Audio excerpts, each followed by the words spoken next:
The last ordinary day of Michael Harper's marriage began in a way no one would ever remember as dangerous. In October of 2006, Michael was 28 years old, a young contractor from Atlanta, Georgia, trying to build a modest construction business with the same patience his father had taught him. He was not wealthy, not famous, and not the kind of man people noticed immediately in a room. But to those who knew him, Michael was dependable. He paid his bills on time, kept his promises, called his parents every Sunday, and believed that if a person worked hard enough, life would eventually become steady. Sarah Collins was 26, a second-grade teacher at a public elementary school outside Atlanta. Her students loved her because she remembered small things: birthdays, missing teeth, favorite books, which children were afraid to read aloud, which children needed extra kindness on Monday mornings. Her colleagues described her as gentle but not weak, quiet but never cold. She had the kind of goodness people trusted without needing proof. Michael and Sarah had known each other for years before becoming a couple. They shared friends, church gatherings, weekend cookouts, and the kind of ordinary Southern community where everyone seemed to know whose truck was parked outside whose house. Their relationship did not begin like something from a movie. It grew slowly, through grocery store conversations, family dinners, school events, and long discussions about what kind of life they wanted. After 2 years together, marriage felt less like a dramatic decision and more like the next honest step. Their wedding took place in Atlanta on a mild October afternoon. It was held in a small Protestant church where Sarah had once helped organize a children's charity drive, followed by a reception at a local event hall decorated with simple flowers, white tablecloths, and photographs from their dating years. More than 100 guests attended. Relatives from Georgia and the Carolinas, teachers from Sarah's school, contractors who worked with Michael, old college friends, neighbors, and members of their church. Everyone who came that day saw what they expected to see: two decent young people beginning a life together. Sarah was the beloved schoolteacher. Michael was the hard-working young husband. Their future seemed easy to imagine. A small house outside Atlanta. Children someday. Sunday dinners with family. Summer trips to the coast. Bills, work, arguments, forgiveness, holidays, and all the ordinary things that make a marriage real. Among the guests was Michael's older brother, David Harper. David was 36, 8 years older than Michael and still unmarried. He had always been more private than his younger brother, the kind of man relatives described as difficult to read. Their parents worried about him in the gentle but persistent way American parents often worry about an adult son who lives alone too long. David had a stable job, a clean reputation, and enough charm to seem harmless when he chose to use it. On the wedding day, he was simply the older brother offering congratulations, another familiar face in a family photograph no one would later be able to look at the same way. After the wedding, Michael and Sarah chose Myrtle Beach, South Carolina, for their honeymoon. They did not choose it because it was extravagant. They chose it because it was reachable, familiar, and comfortably American. Many newly married couples from the South spent their early vacations there. It had oceanfront hotels, seafood restaurants, souvenir shops, family attractions, and just enough distance from home to feel like an escape without feeling impossible to afford. They booked 3 nights at an oceanfront resort near the Central Tourist District. It was meant to be simple. 4 days away from work, school, family calls, thank you notes, and the pressure of beginning married life. Michael had promised himself that for those few days he would not think about contracts, invoices, crew schedules, or the endless uncertainty of running a small business. Sarah had promised herself she would not think about lesson plans, parent emails, classroom supplies, or the stack of papers waiting for her back at school. The first 2 days were exactly what people imagine when they think of a honeymoon that does not need luxury to feel special. They ate at crowded restaurants where vacationing families waited with pagers near the entrance. They visited shops filled with postcards, beach towels, and cheap picture frames. They took pictures with a small digital camera Sarah had bought before the wedding because she wanted their first trip as husband and wife to be saved carefully. She liked photographs not because they made life perfect, but because they helped ordinary moments last a little longer. By the 3rd day, October 12th, everything still appeared normal. They had breakfast at the hotel and talked about returning to Atlanta soon.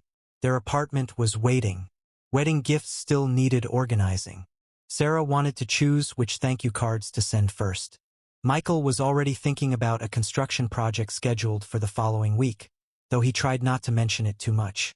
That morning, Sarah wore a simple white dress for a small honeymoon photo session arranged through a local beach photographer. It was not a grand wedding shoot, only a common service offered to couples visiting Myrtle Beach. But to Sarah, it mattered. She wanted photographs that felt separate from the formal church wedding, something softer and more personal, something they could hang in their future home as a reminder of where their married life had begun. Michael would later remember those photographs with a pain he could never fully explain. In them, Sarah still belonged completely to the life they had planned. She was the young wife from Atlanta, the teacher who wanted children of her own someday, the woman who had spoken about curtains, kitchen plates, school vacations, and framed pictures on the wall. Nothing in those images suggested that within hours, she would become the center of a mystery that would follow him for nearly 2 decades. That afternoon, they spent more time around Myrtle Beach, moving through the final full day of their honeymoon with the quiet satisfaction of people who believed tomorrow would be ordinary.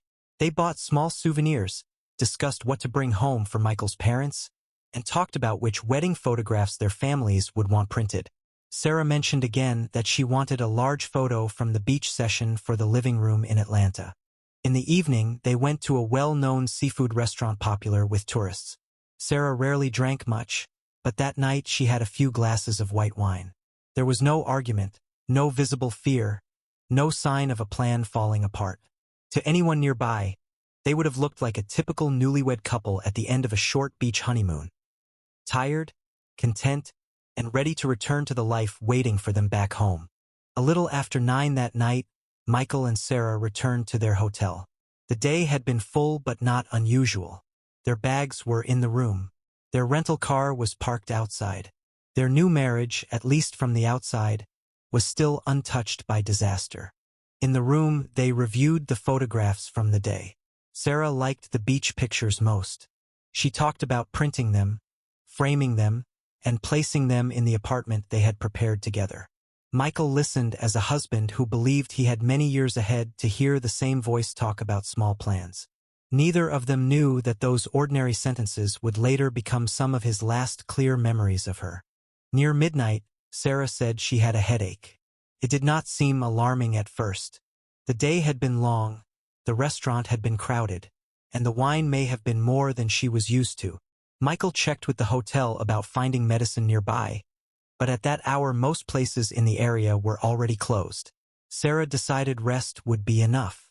That night, nothing about the room suggested that it was about to become the beginning of a national missing person nightmare.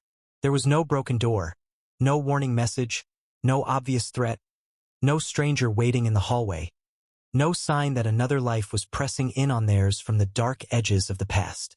To Michael, it was still only the 3rd night of his honeymoon. By morning, it would become the night he would spend the next 19 years trying to understand. Around midnight, the honeymoon still belonged to ordinary life. Michael Harper would later replay that hour more times than he could count. Not because anything dramatic happened, but because nothing did. That was what made it impossible to accept. There had been no shouting, no slammed door, no strange call he remembered hearing, no sudden confession, no sign that Sarah was afraid of anyone.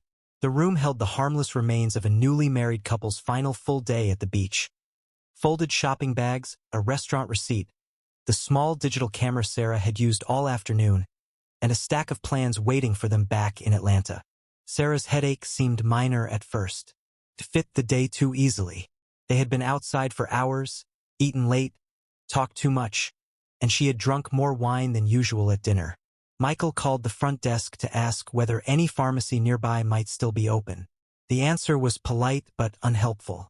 At that hour, most of the closest stores had already closed, and the nearest 24-hour option was far enough away that it hardly seemed worth the trip for a simple headache. Sarah told him rest would be enough. There was nothing in that decision that felt important.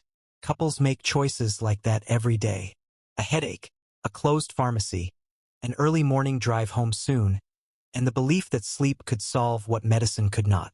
Michael accepted it because it sounded reasonable, because Sarah had always been practical, and because he had no reason to believe that this small moment would one day become part of a police timeline. For the rest of his life, he would remember the terrible unfairness of that. Some tragedies arrive with warnings. This one hid behind normal things. Sometime around 3 in the morning, Michael woke and realized Sarah was not beside him. At first, the thought did not carry fear. In a hotel room, in the middle of the night, people wake up for ordinary reasons. A glass of water, a headache that will not fade, a trip to the bathroom, a restless moment after too much wine and too little sleep. Michael waited for those ordinary explanations to make sense. They did not. The bathroom was empty. The small sitting area was empty. The balcony was empty. Nothing in the room offered a simple answer. Sarah was not there. Then the details began turning strange. Her purse was still in the room. Inside it were the things no adult woman traveling away from home would normally leave behind. Wallet, driver's license, credit cards, cash, lip balm, receipts, and the small ordinary items she carried everywhere. Her cell phone was still there too. So were the rental car keys. Her wedding ring had been left behind. A detail so intimate that it made the entire situation feel wrong in a way Michael could not immediately put into words. The hotel room did not look like a place someone had fled in a panic. It did not look like a place where a stranger had dragged someone away. There was no obvious sign of a fight, no broken lock, no scattered belongings that suggested a struggle. Everything was too still, too complete, too carefully unchanged. The most disturbing detail was her sleepwear.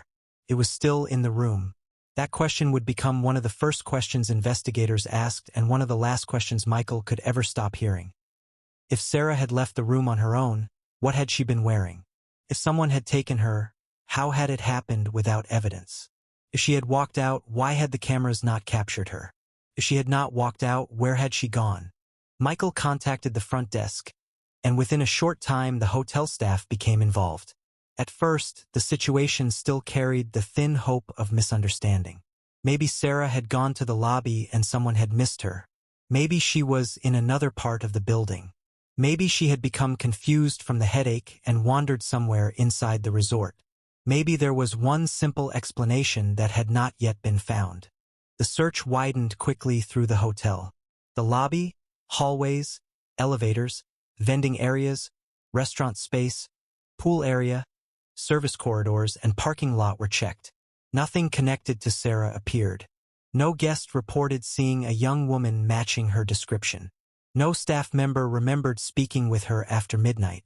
No one had found a lost phone, a wallet, a shoe, a dress, or any sign that she had passed through the public areas. By around 4 in the morning, the situation could no longer be treated as a confused guest wandering a resort. The police were called.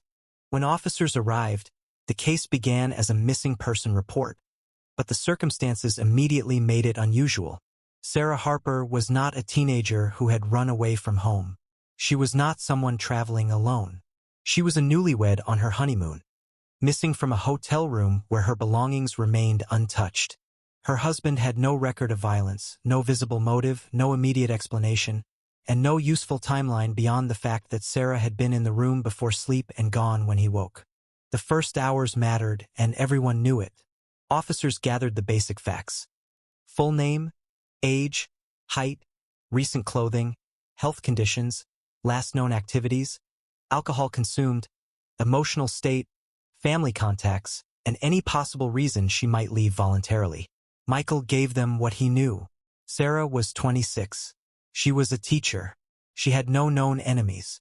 She had not spoken of leaving. She had not been depressed in any way he understood. She had been tired and had a headache. She had planned to return to Atlanta with him. The hotel's surveillance system became the center of attention. In a resort with cameras at the main entrance, lobby, elevator areas, and parking zones, it seemed unlikely that Sarah could simply vanish without appearing somewhere. Investigators reviewed the footage from the hours after Michael and Sarah returned from dinner. They found the couple returning to the hotel earlier that night. After that, nothing showed Sarah leaving through the main public areas. The front entrance was staffed. The lobby camera had been working. The elevators were monitored. The parking lot showed no clear sign of her. There was no clip of Sarah walking out, no image of her speaking with anyone, no footage of a stranger escorting her away. The electronic keycard records deepened the mystery. According to the system, the room had not been opened again after the late-night period when Michael and Sarah were already inside. There was no record of Sarah using the keycard to leave and re-enter. There was no evidence that another guest key had accessed the room. The door history did not match any simple version of the story. That left investigators with a problem that seemed almost impossible. Sarah was gone, but the room did not explain her disappearance. The cameras did not show her leaving. The keycard records did not show a normal exit. Her personal items remained behind. The hotel had no witness. The husband had awakened to an empty space and a life that no longer made sense. As dawn approached, the search expanded beyond the building. Officers and hotel staff checked the immediate area around the resort, then the beach access points, walkways, nearby roads, and businesses that might have still been open. The possibility of an accident near the water had to be considered because the resort sat close enough to the shoreline for that theory to seem plausible. But there was no reliable sign that Sarah had gone that way. No one wanted to say the obvious too early, but the case had already turned from frightening to deeply disturbing. A woman who had been married for only a few days had disappeared from a locked hotel room in the middle of the night while leaving behind everything she would need to survive outside it. By sunrise, Michael was no longer a husband on his honeymoon. He was the husband of a missing woman. The official report would say that Sarah Harper disappeared in Myrtle Beach, South Carolina, during the early morning hours of October 12, 2006. It would list the facts in clean sentences the way reports always do. It would mention the hotel, the belongings, the lack of surveillance footage, the absence of confirmed witnesses, and the ongoing investigation. But no report could capture what the first morning truly meant. For the police, it was a case. For the hotel, it was a crisis. For Sarah's family, it was the beginning of terror. For Michael, it was the moment the life he had imagined in Atlanta stopped moving forward and became fixed forever inside one impossible question. How could Sarah have vanished without leaving the room, without taking her things, without appearing on camera, and without giving him a single reason to believe she would ever choose to disappear? Michael did not leave Myrtle Beach when the honeymoon ended. The reservation was over, the bags should have been packed, and by every ordinary expectation he should have been driving back to Atlanta with his wife beside him, carrying home photographs, receipts, souvenirs, and the first private memories of married life.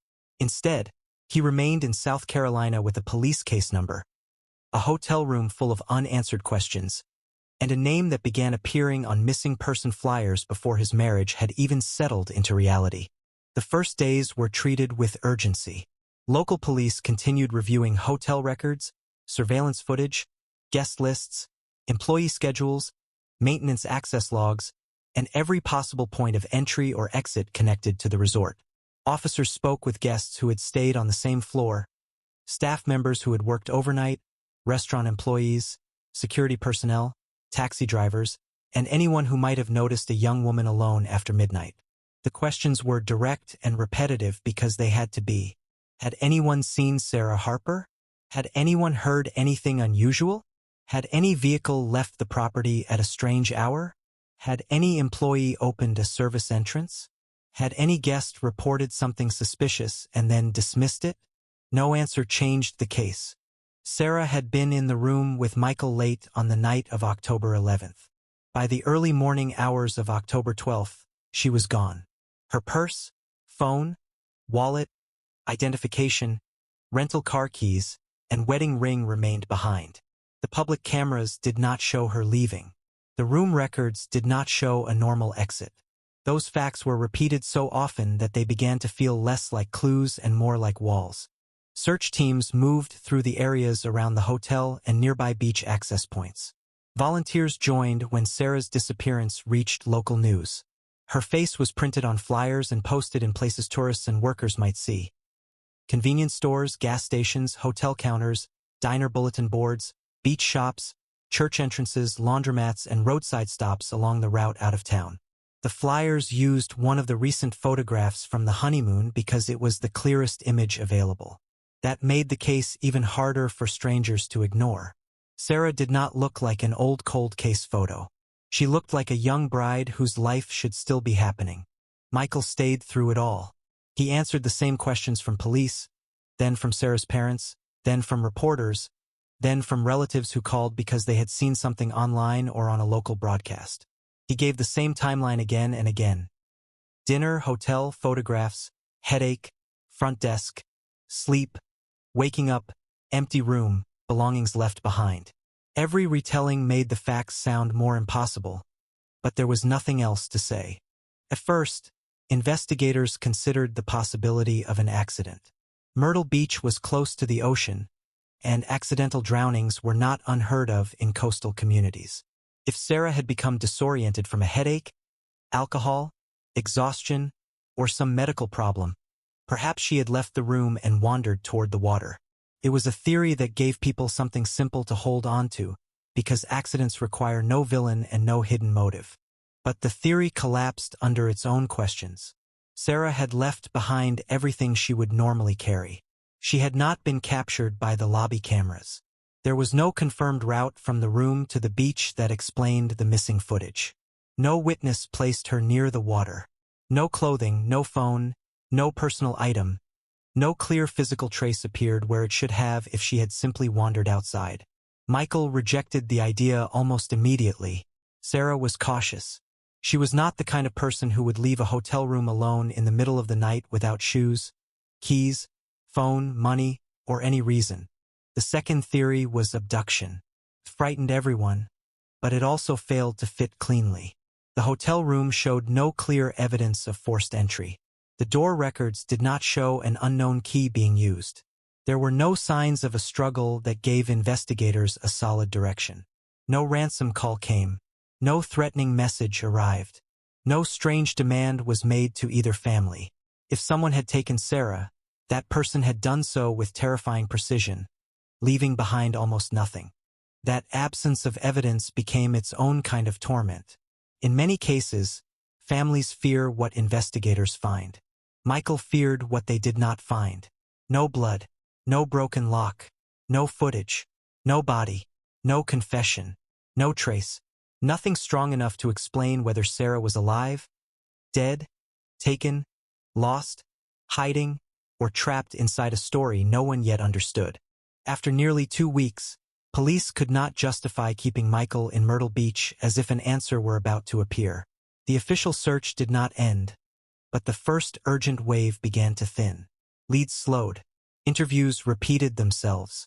Reporters moved on to newer stories. Tourists continued arriving at the same hotels, eating in the same restaurants, buying the same souvenirs, passing the same flyers without knowing the private devastation behind the smiling photograph. Michael returned to Atlanta because he had no choice, not because he had accepted anything. The apartment waiting for him was supposed to be the beginning of married life. Instead, it became a preserved version of a future that had been interrupted before it had properly begun. Wedding gifts were still boxed or half-organized. Thank you cards remained unfinished. Household items Sarah had chosen were exactly where she had planned to use them. There were reminders of conversations that now felt unbearable. Which curtains suited the living room? Which dishes were practical for everyday meals? Which picture frames would hold the honeymoon photos once printed? The beach photographs were the worst. They were proof that Sarah had been alive, happy, and present only hours before she disappeared. Michael could not treat them as memories, because memories belong to something completed. These photographs belonged to a life that had been cut off mid-sentence. Friends and relatives tried to help in the ways people do when they do not know what help means. Some brought food. Some offered to stay overnight. Some suggested counseling. Some told him not to watch the news. Some advised him to keep working because routine might save him. Others said nothing, afraid that any words would sound too small. Sarah's parents were lost in their own grief, and every conversation between the families carried the same unspoken terror. No one knew whether they were waiting for a rescue, a recovery, or a confession. Michael's construction business began to suffer almost immediately. He missed calls, delayed bids, canceled meetings, and lost focus on projects that once would have held his full attention. Subcontractors tried to be patient. Clients were sympathetic at first. But a small business cannot survive indefinitely on sympathy. Work required decisions, schedules, budgets, permits, and constant attention. Michael had no attention left for anything except Sarah. He began driving back to Myrtle Beach whenever he could. Sometimes there was a reason. A detective wanted to review a detail, a possible witness had surfaced, a reporter wanted an interview, a volunteer group planned another search. Sometimes there was no real reason except that staying in Atlanta felt like abandoning her. Each trip cost money and time, but he kept making them. He visited the police department, called hospitals, checked shelters, contacted churches, and asked questions that had already been asked. He knew many people considered it desperation. To him, it was marriage. In 2007, when the official investigation had slowed and the public attention had faded, Michael hired a private investigator. It was expensive, more expensive than he could comfortably afford, but money had lost its normal meaning. The investigator reviewed Sarah's life before the wedding. Her work at the elementary school, friendships, college contacts, family relationships, banking activity, phone patterns, and any sign that she might have planned to leave. The result brought no comfort and no breakthrough. Sarah had not emptied accounts. She had not bought a hidden plane ticket. She had not told a friend she wanted to disappear. She had not quit her job, hidden money, or created a second identity that anyone could find. Her co-workers described her as anxious before the wedding in the ordinary way many brides are anxious, but nothing more concrete emerged. No one admitted knowing a secret. No one named a threat. No one offered the missing piece Michael needed. By the summer of 2008, the case had already entered the cruel stage where even weak leads could feel powerful. That was when a woman's shoe was found near a beach access area not far from the resort. The brand and size matched what Sarah had worn during the honeymoon. The news reached Michael quickly, and for a moment the entire case seemed to tilt toward an answer. But the hope did not hold.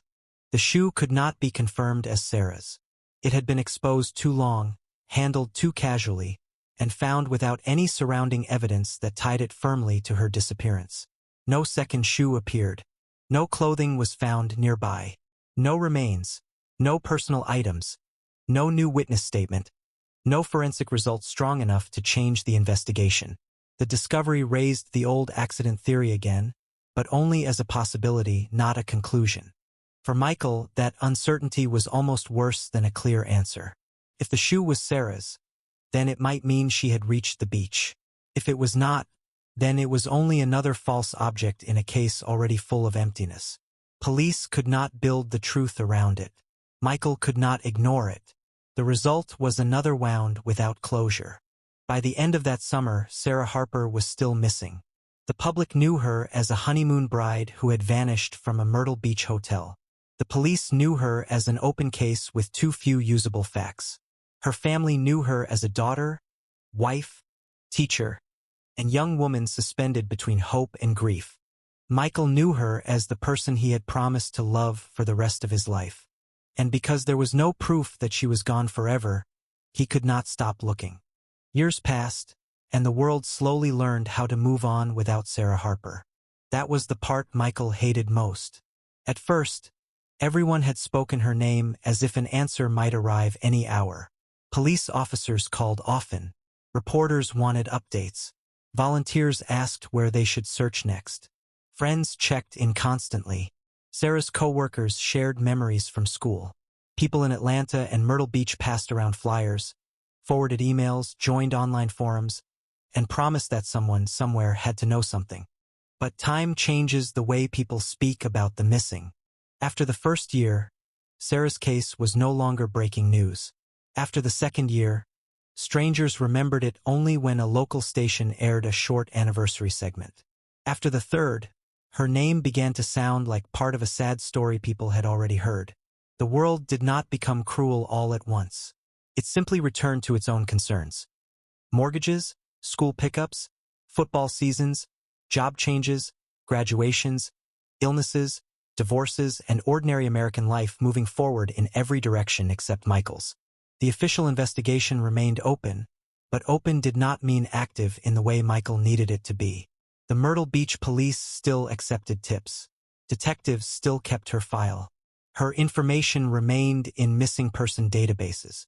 But there were no major breakthroughs, no arrest, no verified sighting, no confession, and no evidence strong enough to tell her family whether they were supposed to keep hoping or begin grieving. People close to Michael began using gentler language at first. They told him he deserved rest. They told him Sarah would not want him to destroy himself. They told him that loving someone did not mean standing still forever. Some suggested he should sell the Atlanta apartment because it had become less like a home and more like a shrine to a marriage that had lasted only days. Others thought he should move, date again, return to church more regularly, or at least stop driving to South Carolina every time a vague tip appeared. Michael understood why they said those things. He even knew they came from concern. But none of them had woken in that hotel room. None of them had seen Sarah's wedding ring left behind. None of them had promised her a life and then been handed a mystery instead of a wife. To Michael, moving on felt too close to abandoning her. If Sarah was alive somewhere, he could not bear the thought that she might believe he had stopped searching. If she was dead, he could not bear the thought of letting the truth disappear with her. David Harper remained close during those years, or at least close enough for everyone to believe he was trying. He was the older brother who called after disappointing police updates, the one who helped Michael speak with lawyers when paperwork became confusing, the one who reminded him to pay attention to the business before it collapsed completely. David appeared patient, serious, and protective. He listened when other people became tired of listening. He offered practical advice and warned Michael against chasing every reckless rumor. More than once, David told him that life could not remain frozen forever. Michael did not hear cruelty in those words at the time. He heard worry. David had always been quieter, more guarded, harder to read, but he was family. After Sarah vanished, and especially after their parents grew older and more fragile from grief, David seemed like the one person who understood that Michael's life had been split open in a way no simple encouragement could repair. Then came 2010, and another loss entered the Harper family before the first one had ever been answered. Michael's parents died in a car accident on an interstate outside Atlanta. It happened suddenly, the kind of phone call that turns an ordinary day into a permanent before and after. For Michael, the loss was devastating not only because they were his parents, but because they had been part of the shrinking circle that still remembered Sarah as a living person and not just a case. His mother had kept Sarah's school photo on a small table in her home. His father had followed every lead with quiet discipline, contacting officials, saving newspaper clippings, and reminding Michael that a man did not give up on family. After they were gone, Michael felt as if another layer of Sarah's existence had been stripped away. Fewer people remained who had known the newlywed couple before the disappearance. Fewer people could speak about the wedding day, the honeymoon plans, the apartment in Atlanta, the future that had once seemed so certain. David helped handle the funeral arrangements. He dealt with relatives, documents, insurance matters, and the practical tasks that arrive immediately after death in America, when grief has to share space with signatures, phone calls, and bills. People praised him for staying composed. They told Michael he was lucky to have an older brother who could keep things together. Michael believed that too. After the funeral, life narrowed even further. His construction company survived, but it no longer felt like ambition. It became a way to pay expenses, keep his employees working, and fill hours that otherwise belonged to memory. He accepted smaller jobs, avoided unnecessary risks, and stopped talking about long-term plans. The old version of Michael, the young contractor who once imagined building a larger company and a family at the same time, seemed to belong to someone else. By 2013, he had regained enough control to keep the business stable. He answered calls again. He completed projects. He paid taxes, met clients, handled permits, and did what adults in American life are expected to do even when their private world has not healed. From the outside, some people thought he was improving. He was working more consistently. He was not speaking about Sarah every day. He attended family events when necessary. He seemed calmer. But the rhythm of every year still revolved around October 12th. On that date, Michael returned to Myrtle Beach. It became less of a choice and more of a private obligation. He stayed near the area where Sarah disappeared, reviewed old notes, contacted the police department, and reposted information online. Sometimes he spoke with hotel employees who remembered the case. Sometimes he met strangers who had followed the story for years. Sometimes there was nothing new at all, only the same unanswered questions waiting for him. The internet changed the search in ways Michael had not imagined back in 2006. At first, Sarah's case lived in newspaper archives, local broadcasts, printed flyers, and police databases. Over time, it spread into missing person forums, social media pages, true crime discussion boards, and community groups where people shared old cases that had gone cold. Michael created a small website dedicated to Sarah.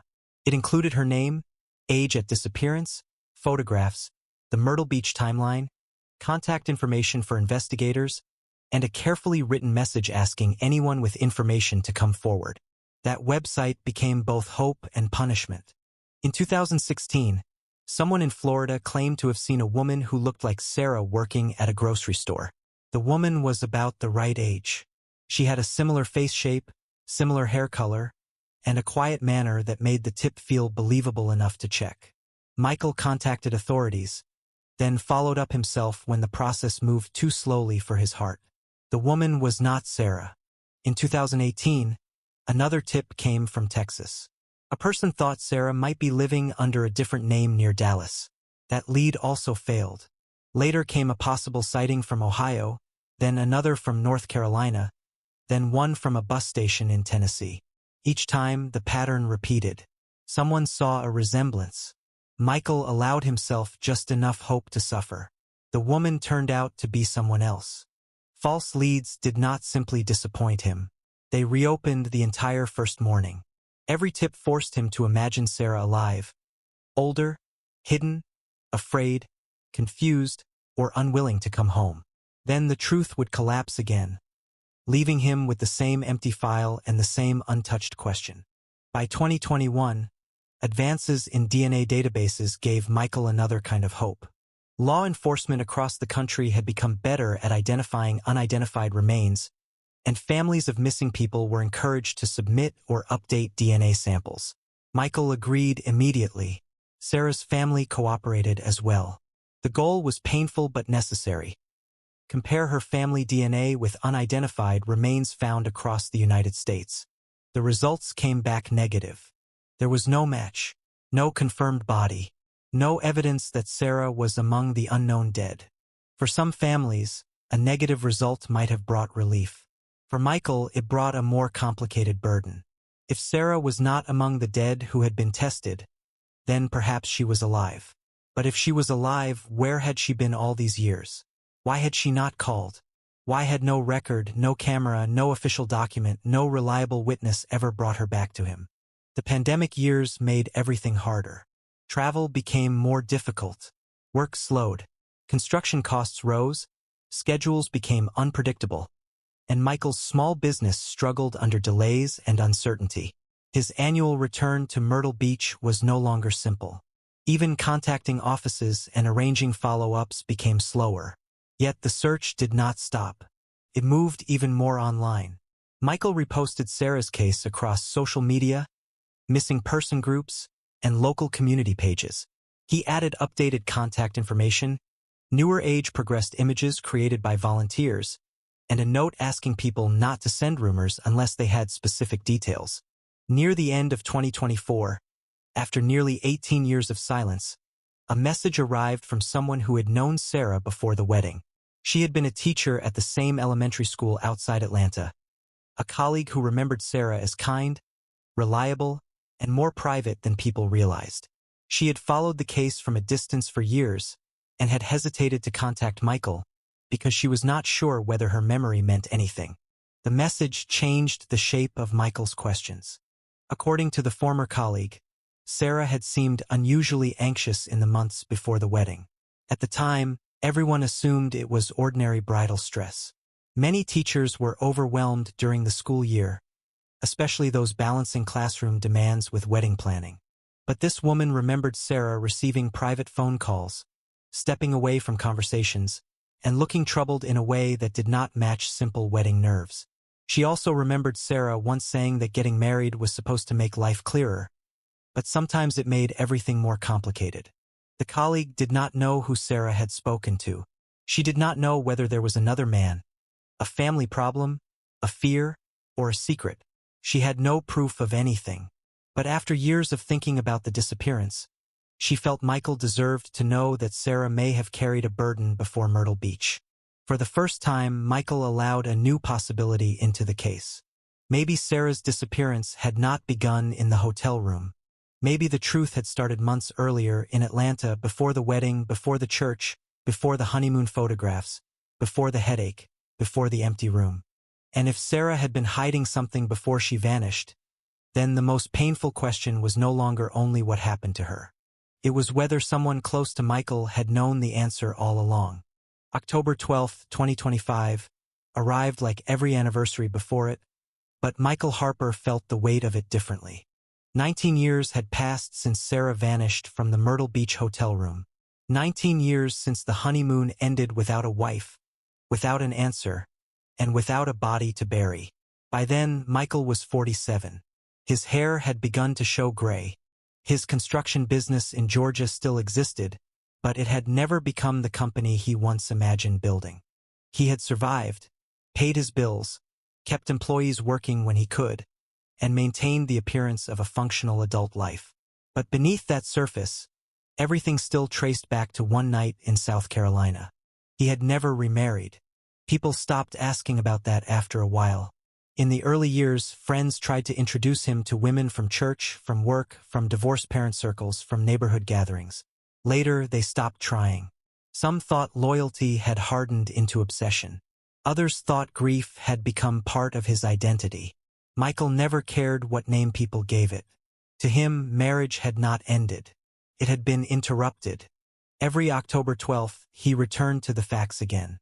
Dinner, hotel, photographs, headache, closed pharmacy, sleep, empty room, purse left behind, ring left behind, no camera footage, no keycard record, no witness.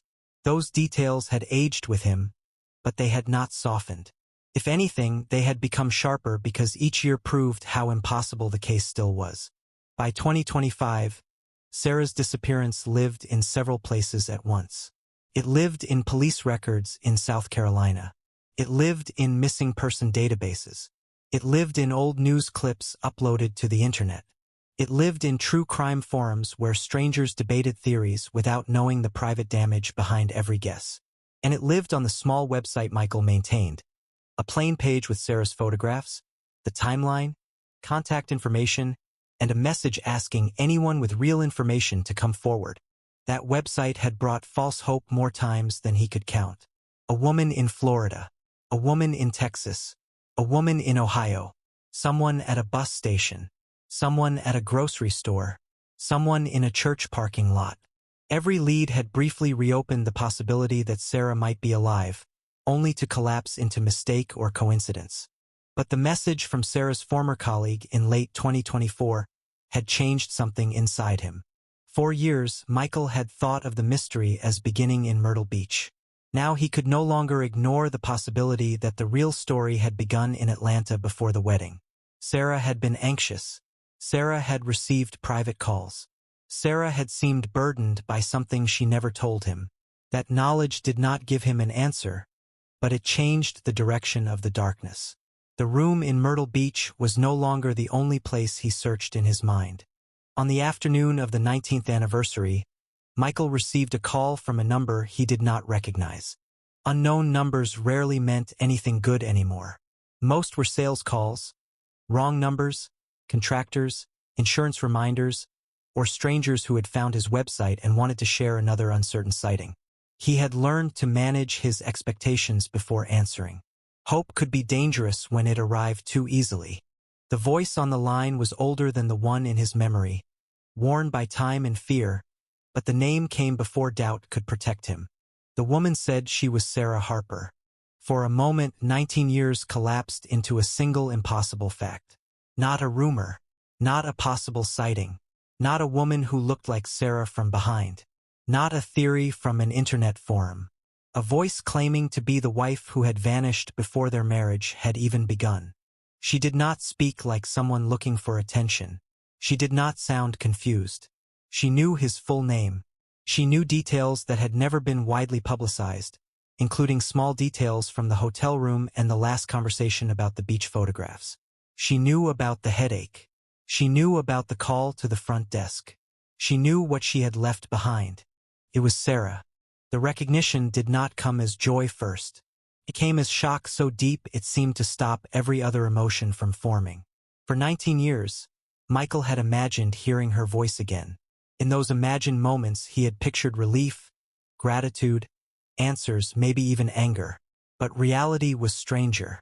Her voice was alive, and that meant every year of searching had been both justified and betrayed at the same time. Sarah said she was living in Knoxville, Tennessee under another name. She said she needed to meet him. She said there were things he deserved to know, things she should have told him long ago, things that could not be explained through police, lawyers, or family members. Then she gave him one condition. He was not to tell anyone. Not Sarah's parents. Not old friends. Not law enforcement yet. And especially not David. The mention of David's name changed the entire call.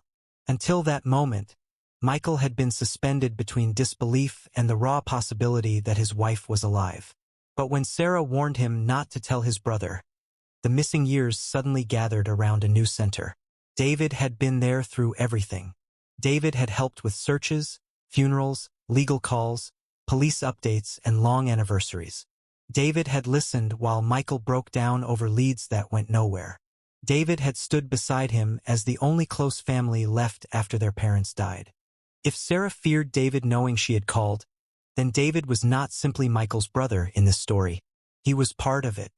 Michael wanted answers immediately, but Sarah would not give them all over the phone. She said she would meet him the next day in Knoxville. She asked him to come alone. She said that if he brought anyone or told David, she might not be able to tell the truth at all. It was an unfair request after 19 years of silence, but Michael agreed because refusal meant risking the disappearance all over again. The drive from Georgia to Tennessee became another corridor between past and present.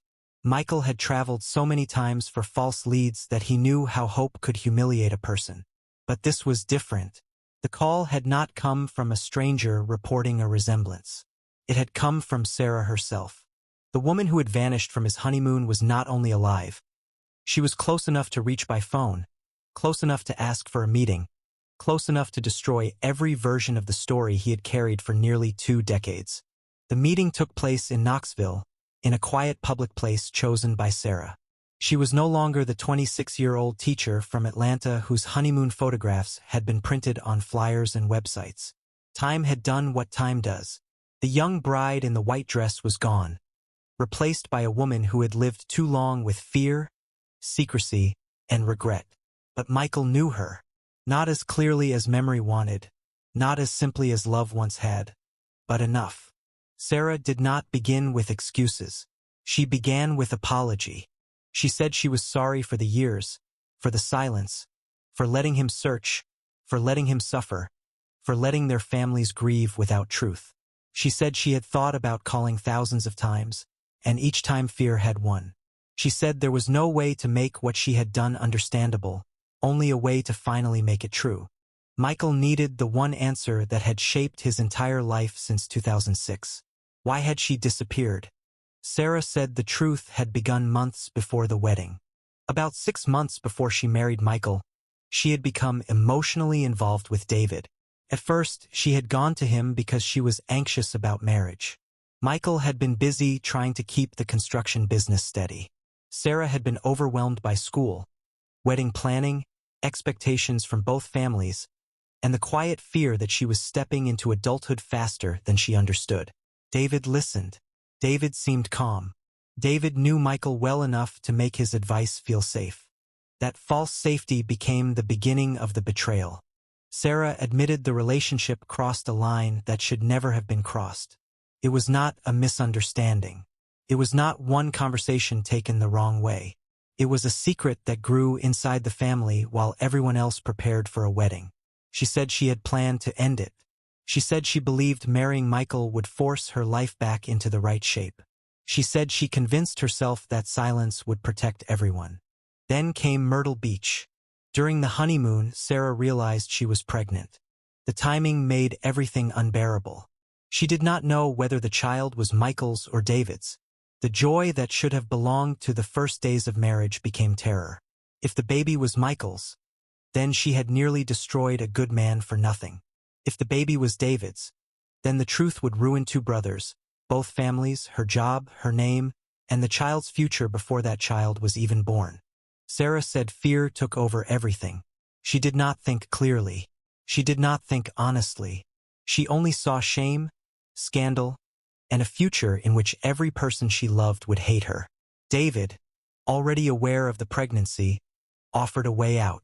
Not a good way, not a moral way, but a way to disappear before the truth reached the surface.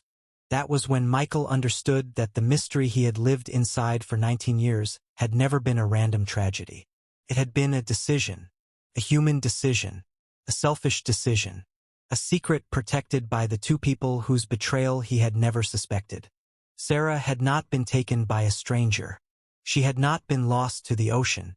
She had not vanished into the unknown. She had run from the life they had just promised to build, and David had helped her do it. Sarah's confession did not end with the affair. It moved into the part of the story Michael had spent 19 years trying to solve. The night at Myrtle Beach. For nearly 2 decades, he had believed that if he could understand the hotel room, he could understand everything.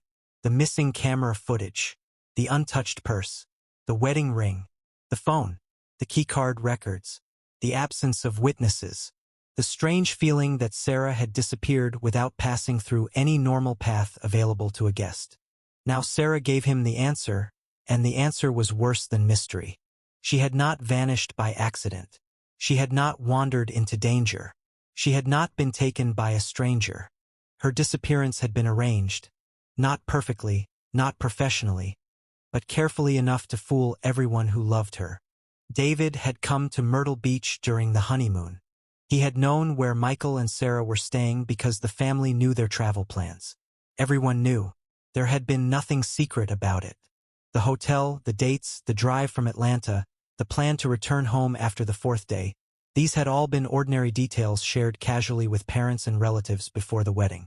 At the time, Michael had never imagined that family knowledge could be used against him. Sarah explained that after she realized she was pregnant, panic took control.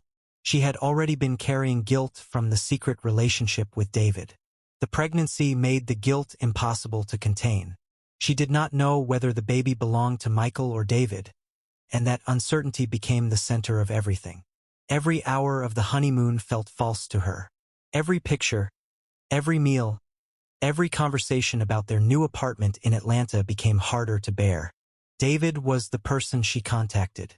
He was the only one who knew the full danger of the situation. Instead of telling her to confess, instead of urging her to tell Michael the truth, instead of stepping back from the damage he had helped create, he chose fear. He chose control. He chose the plan that would protect him most immediately, even if it destroyed Michael. He drove to Myrtle Beach and waited for the moment Sarah could leave. The plan depended on one thing: avoiding the public areas of the resort. Sarah could not walk through the lobby, could not appear on the main cameras, could not pass the front desk, could not be seen carrying luggage. If she looked like a bride leaving her honeymoon in the middle of the night, the entire story would collapse before it began. David had a connection to a man who worked around the hotel's service area. Sarah did not know him well. She only knew that David had arranged it and paid him. The man opened a staff-only route that guests were not supposed to use. It led through a service section of the building and out through an exit that did not receive the same camera coverage as the public entrance. It was not some elaborate criminal tunnel or impossible escape route. It was simply the kind of overlooked access point that exists in many large American hotels, used by workers, deliveries, maintenance staff, and people no guest is expected to notice. That was why the lobby camera never showed Sarah. That was why no front desk employee remembered her leaving. That was why the keycard record did not match a normal departure. That was why the police had spent years trying to make sense of a disappearance that was never meant to make sense. Sarah had left through the part of the hotel Michael did not know to question. The belongings had been left behind on purpose. Her purse, wallet, ID, phone, rental car keys, and wedding ring were not forgotten. They were props in a disappearance. If she took them, investigators would suspect she had left voluntarily. If she left them behind, the case would look impossible, frightening, and urgent. It would look like something had happened to her, not like something she had chosen. Michael had built 19 years of pain around those items. He had looked at the abandoned wedding ring as proof that Sarah would never have left willingly. He had believed the phone and wallet meant she had been unable to choose. He had defended her memory whenever anyone suggested she might have run away, because no woman beginning a marriage would leave every part of her identity behind unless something terrible had happened.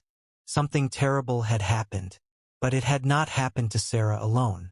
It had happened to him too. After leaving the resort, Sarah got into David's vehicle and left South Carolina.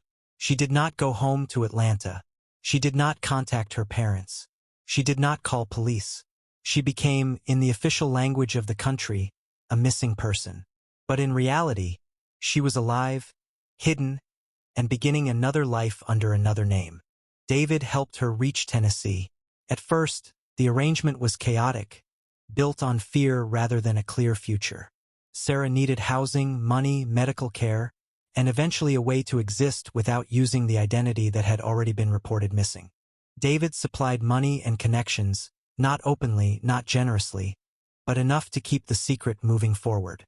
Sarah said she lived carefully, avoided attention, and built a life small enough that no one would ask many questions. The baby was born in the summer of 2007. She named him Jacob.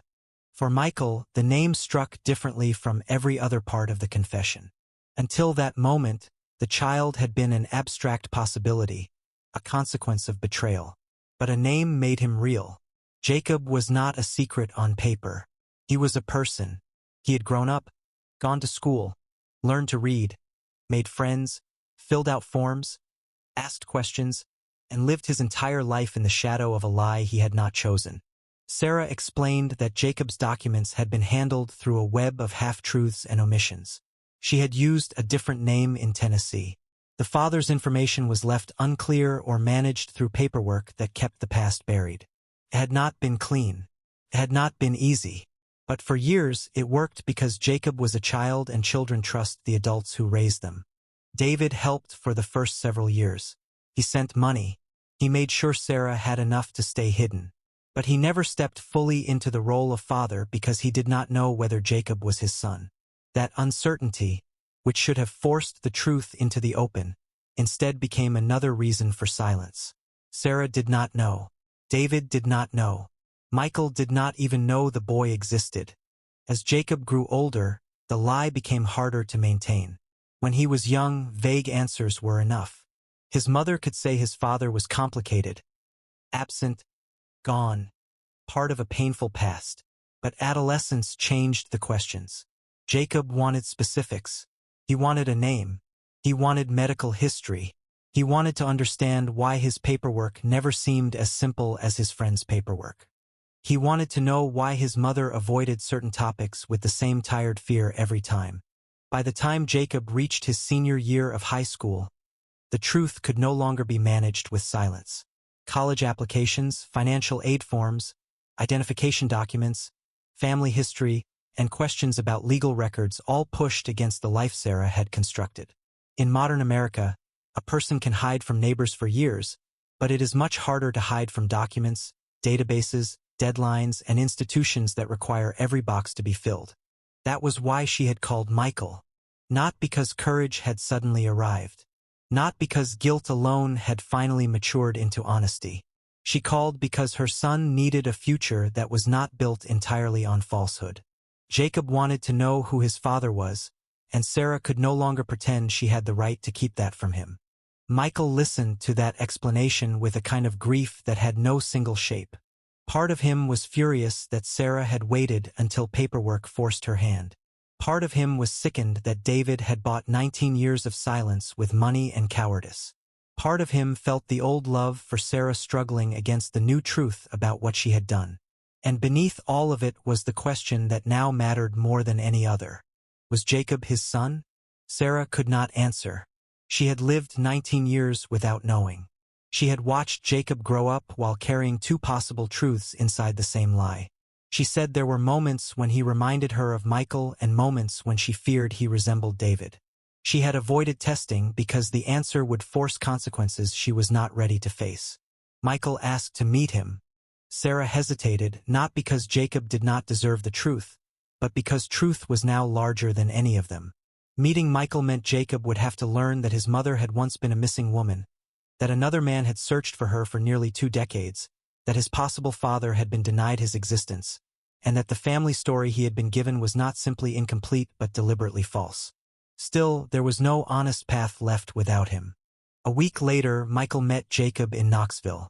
Jacob was 18, old enough to understand betrayal but young enough to still need the adults in his life to be better than they had been. He had been raised in Tennessee, not Georgia. He knew his mother as a woman with a difficult past, but not as the bride from a missing person website. He knew there were gaps in his life story, but not that those gaps had names, dates, police reports, and a hotel room in Myrtle Beach behind them. Michael did not treat him like evidence. That mattered. Jacob was not a clue, not a solution, not proof of Sarah's guilt or David's cowardice. He was a young man standing at the edge of a truth that had been kept from him since before he was born. The conversation was careful, painful, and incomplete because no single meeting could hold 19 years of deception.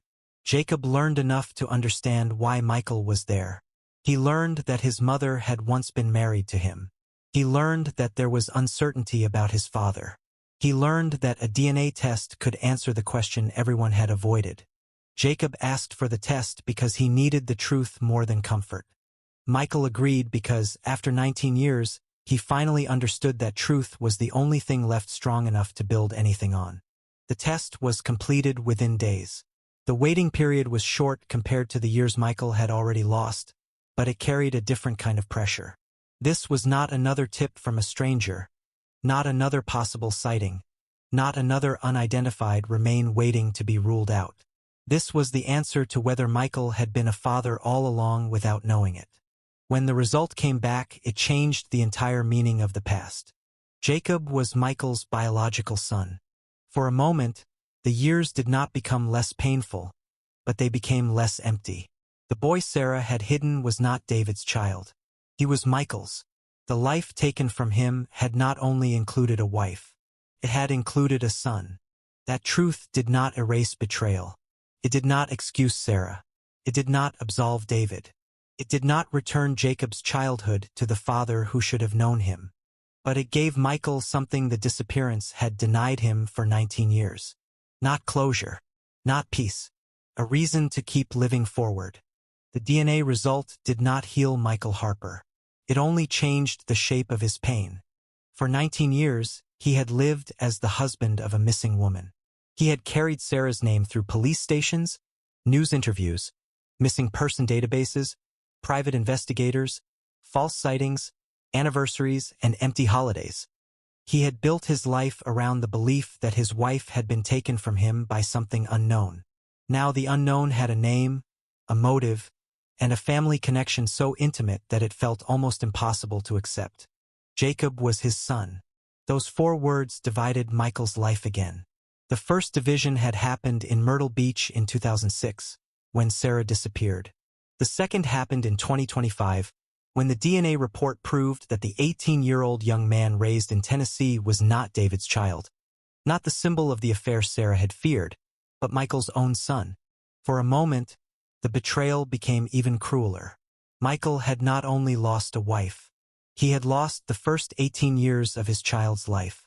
He had missed the birth, the first birthday, the first day of school, little league games, report cards, parent-teacher conferences, driver's education, college applications, and every ordinary fatherhood moment that American parents often complain about while secretly treasuring.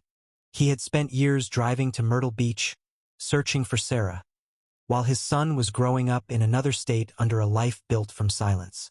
Sarah had known there was a chance. David had known there was a chance. Both had chosen to hide behind uncertainty instead of telling the truth. That was the part Michael could not soften. A mistake can happen in a moment, but 19 years of concealment is not a moment. It is a decision repeated every day. And yet, when Michael thought of Jacob, anger alone was not enough. Jacob had not chosen any of it. He had not asked to be born into betrayal, raised under false papers, or brought into adulthood with questions that should have been answered long before college applications forced them into the open. He had lost a father too, though he had not known enough to name the loss. The result also changed Sarah. For 19 years, she had lived with the possibility that Jacob might be David's son. That fear had helped keep her silent, but it had also punished her daily. When the truth showed that Jacob belonged to Michael, Sarah's guilt did not disappear, but one terrible possibility ended. The child she had hidden was not the child of the affair. He was the child of the marriage she had abandoned. Michael understood that this fact mattered, but he refused to let it become an excuse. Sarah had still betrayed him. She had still disappeared. She had still allowed him to grieve while she raised his son somewhere else. The DNA result gave Jacob a father, but it did not make the past clean. There was one more truth Michael had to face before he could decide what came next. David. For nearly 2 decades, David had remained close enough to Michael to appear loyal. He had helped after Sarah vanished. He had offered advice when police leads failed. He had been present after their parents died in 2010. He had acted like the steady older brother when Michael's life had become a long, unfinished investigation. And all that time he had known Sarah was alive. Michael arranged to meet him in Atlanta. He did not involve police at first. He did not bring Jacob. He did not bring Sarah. This was a conversation between 2 brothers, though the word brother no longer felt simple. David already understood why Michael had come. Sarah's return made denial impossible. Jacob's DNA result made every old lie collapse. There was no longer a version of the story in which David could pretend he had only made one mistake long ago. Michael wanted the full truth in David's own words. David admitted that the relationship with Sarah began before the wedding. He said Sarah had been anxious about marriage, overwhelmed by expectations, and unsure whether she was ready for the life everyone believed she wanted. Michael had been working long hours, trying to keep the construction business stable before starting a family. Sarah had turned to David because he was older, familiar, and already part of Michael's world. What began as private conversations became emotional dependence, then betrayal. David did not describe it as love. He did not deserve that word. It was loneliness, weakness, selfishness, and desire hidden behind concern. He had been unmarried, dissatisfied with his own life, and jealous in ways he had never admitted. Sarah had trusted him because he was family. He had used that trust because it made him feel needed. When Sarah discovered she was pregnant during the honeymoon, David panicked. If the truth came out, the wedding would become a scandal. Their parents would be devastated. Michael would lose both his wife and his brother, and the unborn child would enter life surrounded by shame. Instead of confession, David chose concealment. He drove to Myrtle Beach and helped Sarah disappear. He admitted arranging the hotel exit. He admitted paying someone connected to the service area. He admitted helping Sarah reach Tennessee. He admitted sending money in the early years. He admitted cutting contact later because he could no longer live near the secret without feeling it closing in on him. Then he married someone else and tried to bury the past as if silence could become innocence. Michael knew the confession was too late to be generous. David's regret had not saved him in 2006. It had not saved Jacob from growing up without his father. It had not saved Sarah from years of hiding. It had not saved their parents from dying without knowing the truth. Regret that arrives after consequences become unavoidable is still regret, but it is not courage. Still, Michael did not find freedom in rage. He had imagined, during the drive to Atlanta, that hearing David admit everything might give him a clean direction. Maybe he would cut him off forever. Maybe he would report every detail immediately. Maybe he would let anger decide the rest. But real life did not become simple just because the truth finally appeared. David was guilty. David was also his brother. Their parents were gone. The family name, the shared childhood, the years of trust, The grief after Sarah's disappearance, the lies after the funeral, the long false comfort. All of it existed together. Michael could not pretend the bond meant nothing, but he could no longer treat it as safe. He made one decision first. Jacob would come before everyone. Not Sarah. Not David. Not the dead past. Jacob. The young man had entered the truth last, but he had the most future left to protect. Michael knew he could not recover 18 years of fatherhood. He could not become the man who had attended school events or taught his son to drive. He could not rewrite the records or rebuild Jacob's childhood. But he could decide what kind of father he would be from this point forward. That decision gave the rest of his life a new order. With Sarah, Michael did not offer quick forgiveness. He made clear that rebuilding anything between them would require honesty without conditions. No more hidden names. No more half-truths. No more decisions made out of fear while calling them protection. If they were to share any part of life again, it could only begin from the truth that had finally been spoken. Sarah accepted that nothing could return to the old marriage. The young bride from Myrtle Beach and the young husband from Atlanta were gone.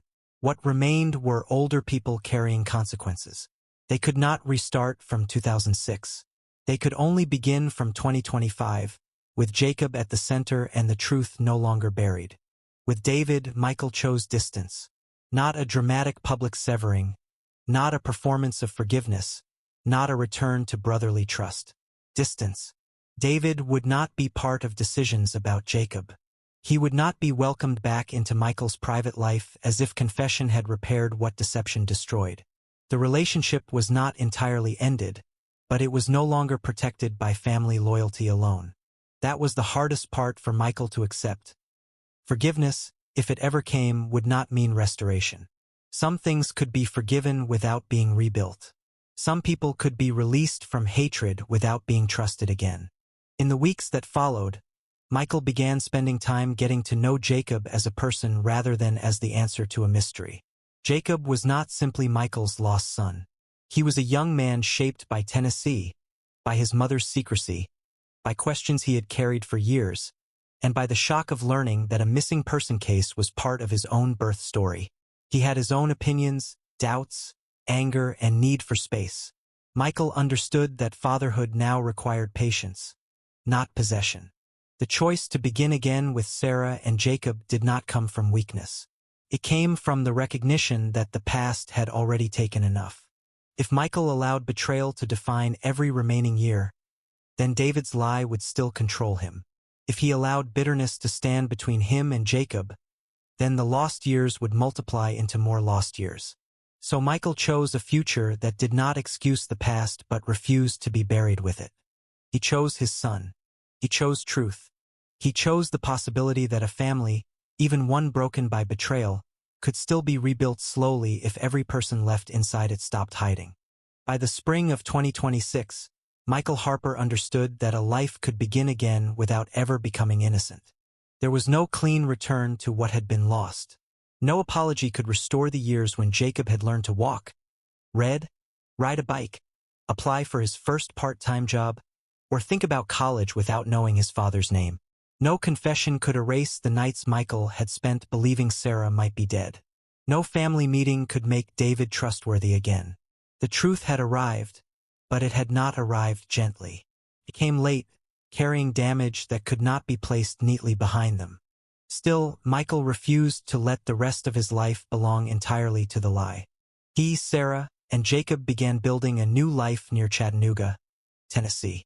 It was not a return to Atlanta, where every street, church contact, family memory, and old acquaintance belonged to the life before Sarah's disappearance. It was not Myrtle Beach, where the first wound had opened. Chattanooga offered something quieter and more practical.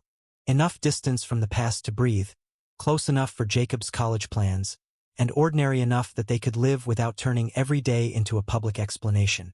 They did not pretend to be a perfect family. Michael would not allow that kind of dishonesty, and Sarah no longer had the right to ask for it. Their life was built from difficult truths, and every person in it knew the cost of hiding from them. There were legal matters to address, documents to correct, records to explain, and long conversations about what Jacob needed to know for his future. There were questions about medical history, family history, college forms, financial aid, insurance, and the complicated paper trail left behind by years of living under incomplete truth. In many ways, the practical details were easier than the emotional ones. Forms could be fixed. Names could be clarified. Records could be amended.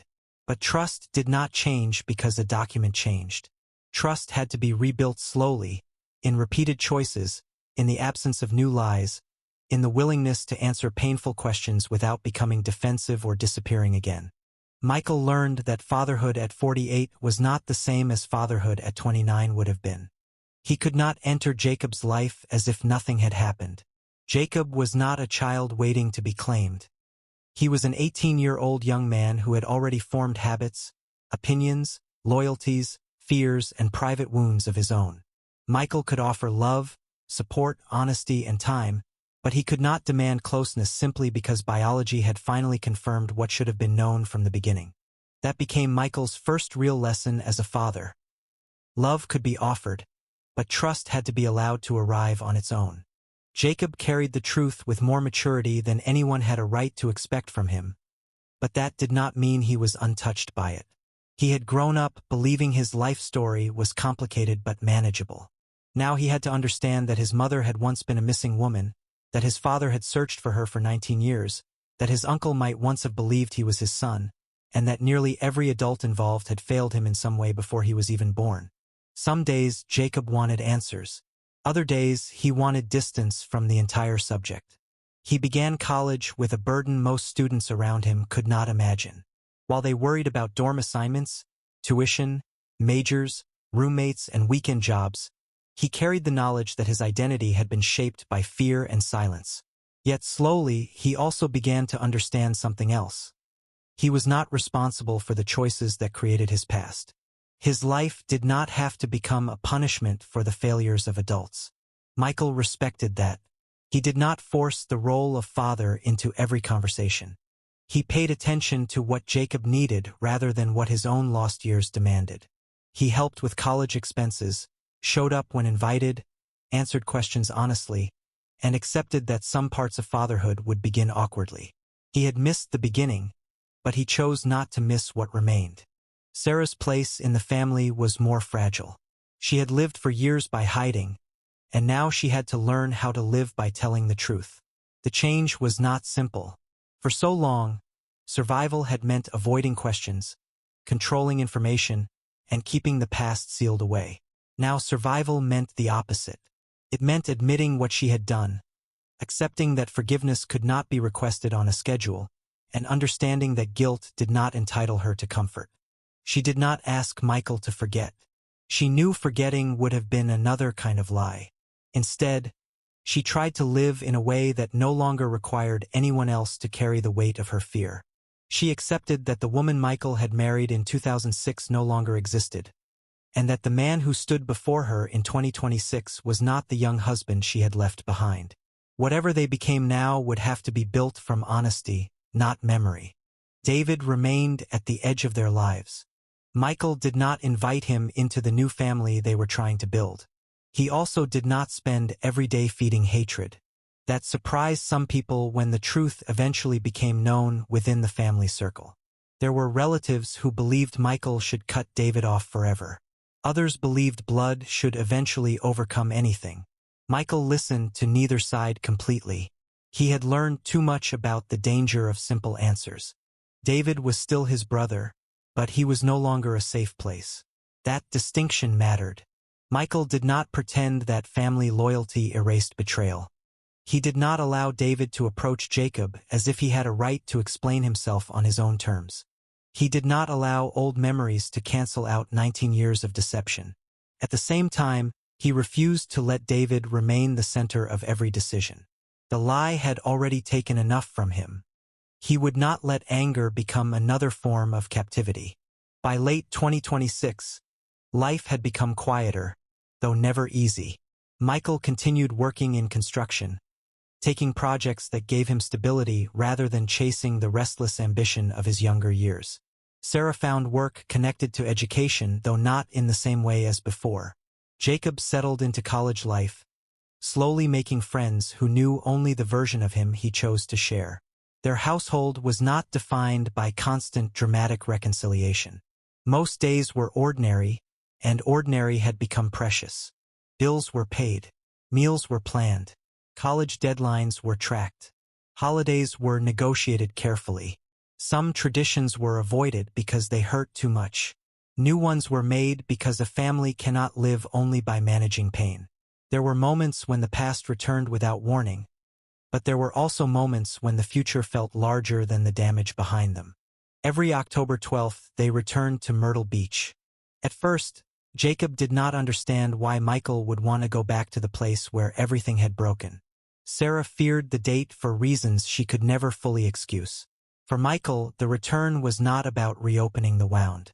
It was about refusing to let the worst night of his life remain only a symbol of loss. Myrtle Beach had once been the place where his marriage vanished, where his youth stopped, where a mystery swallowed 19 years. But after the truth, it became something more complicated. It was the place where the lie began, but also the place where the family now chose to face what the lie had done. Returning did not make the pain holy. It did not turn betrayal into destiny. It simply reminded them that a date can carry more than one meaning if people are brave enough to tell the truth about it. On those anniversaries, Michael thought about the young man he had been in 2006. He thought about the husband who believed love meant certainty, the son who still had both parents, the brother who trusted David, the man who did not yet know he would spend nearly 2 decades searching for a woman who was alive. He no longer hated that younger version of himself for not seeing the truth. Innocent people often blame themselves for lies they did not create. Michael had finally stopped doing that. He also thought about forgiveness differently now. For years, he had believed forgiveness was something dramatic, a single decision that changed everything at once. But real forgiveness, if it came at all, was quieter and more complicated. It did not erase memory. It did not remove consequences. It did not require trust to be restored where trust had been destroyed. It was not a gift given to the person who caused the wound as much as a decision not to let the wound decide every remaining day. Michael had not forgiven because Sarah deserved an easy ending. He had not forgiven because David's regret was enough. He had not forgiven because the past no longer mattered. He had chosen a form of forgiveness because Jacob deserved a father who was not consumed by bitterness, and because Michael himself deserved a future that was not chained to one hotel room forever. That was the truth he carried now. Love is not proven by how long a person suffers. Sometimes love is proven by the courage to stop suffering in the same place. Sarah's disappearance had stolen 19 years, but it had not stolen everything. It had not stolen Michael's ability to choose what kind of man he would become after the truth. It had not stolen Jacob's chance to know where he came from. It had not stolen the possibility that even broken families can learn to live honestly when pretending finally ends. Their family would never be simple. It would never be the clean story people prefer to tell. It began with a wedding, collapsed into betrayal, survived through silence, and returned through a son who deserved better than every adult had given him. But perhaps that was why it mattered. Real families are not always made from perfect beginnings. Sometimes they are made from people who face the damage, name the truth, accept the consequences, and still choose not to abandon one another. In the end, Michael did not get back the life he lost. He built another one, and that life, imperfect as it was, carried a lesson he could never have understood as a young groom in Myrtle Beach.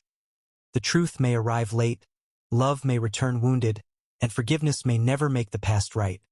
But a human heart can still choose to become larger than what broke it. Thank you sincerely for taking the time to listen to today's story. Your attention, patience, and kindness mean more than words can fully express. This was not simply a story about disappearance, betrayal, or the painful weight of secrets. It was also a story about truth, forgiveness, family, and the difficult courage it takes to keep living after life has been broken in ways no one expected. Perhaps the deepest lesson from this story is that the truth may come late, but it still matters. Silence can protect fear for a while, but it cannot build peace. A family can be wounded by choices, lies, and lost years, Yet healing can begin when people finally choose honesty over hiding. Forgiveness does not mean forgetting the pain. It means refusing to let that pain control every tomorrow. We hope this story reminded you to cherish the people beside you, to speak the truth before silence becomes too heavy, and to believe that even after deep hurt, a new beginning is still possible. If this story touched your heart, please support our channel by pressing like, leaving your thoughts in the comments below, and subscribing to continue joining us on future stories. Your support helps us share more meaningful, emotional, and human stories with others. Thank you for being here with us today.